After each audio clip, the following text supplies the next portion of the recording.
Do you keep getting acne no matter what skincare products you use? Well, the issue might not be with your skin, it might be with your gut. Hi, I'm Dr. Laura Bellis, naturopathic doctor with over 10 years of experience supporting women's health, especially related to their skin, and that includes acne. I want to talk to you today about gut health because, a lot of times our acne is actually rooted inside of our gut. Most people don't know this, but we actually have a gut-skin axis, a direct line of communication with what's going on in our gut, bacteria, inflammation, food particles, and the communication with what's going on in our skin, bacteria in our skin, oil production, etc. And this is so important to understand because, hey, most of us who have had acne also may have actually been on antibiotics, and in some cases they can be very helpful. Well, why is this? Because what's going on in our gut is directly connected to what shows up on our face. The three most common gut issues that I see in my naturopathic practice have definitely got to be underrated, all three of them. But for sure, the number one issue is constipation. And this is not going to the bathroom every day, or if you do go, it just doesn't feel complete and empty. And this might not be something you want to talk to your doctor about, but you should be. And especially if you're working with a naturopathic doctor or functional medicine doctor, you need to be having regular poops. Because if you are not, this is one of the easiest ways to congest and clog your skin. This is the way that hormones leave the body. This is the way that waste products leave the body too. If you're not having regular poops, you've got to start here. In fact, when I work with patients one-on-one, if they are constipated and have acne, we fix the constipation first.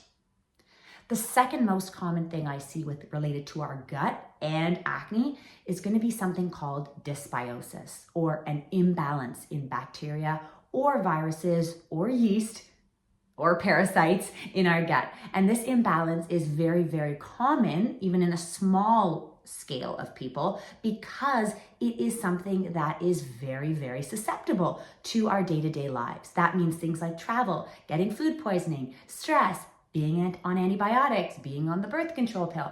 All of these things can impact our gut balance. And this is very, very critical to look at when you've got acne. In my practice, the most common things I see are an overgrowth of bad bacteria, something I'll talk about in cause number 3, and in general, yeast. And this is where we can check something like the GI map stool test, or a comprehensive stool analysis is also a good option. I'll link those down below. Now, what's number 3? This is a specific kind of bacteria imbalance known as SIBO, or SIBO, small intestinal bacterial overgrowth. This is a bacteria overgrowth coming from your small intestine, right below the rib cage and just below the stomach. This creates a lot of bloating. In fact, this is probably the number one symptom people complain about in my practice when they have SIBO. And this is something that can cause acne. It can cause a lot of constipation as well, and food intolerances.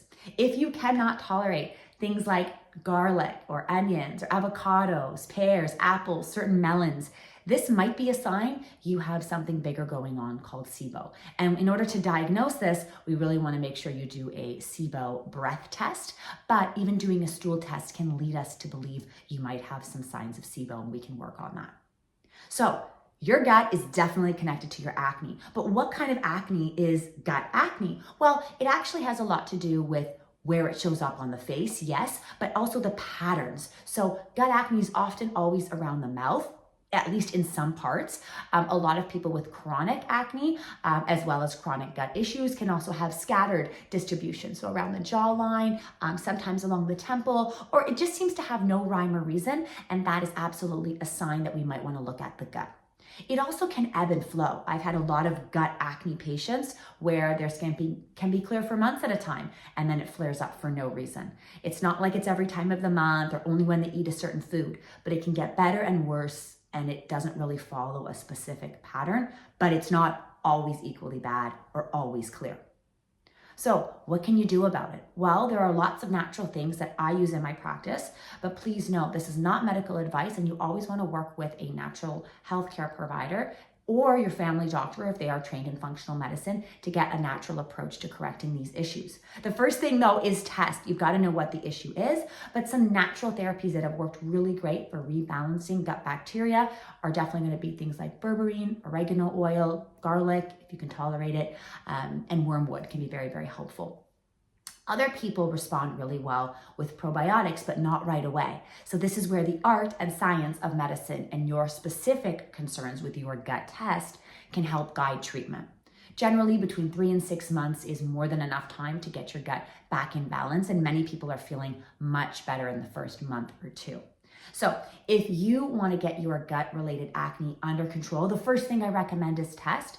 And after that, the treatment protocol should be guided by someone who knows their stuff when it comes to functional medicine, natural medicine, and helping guide you with the proper supplementation to get you where you want to go.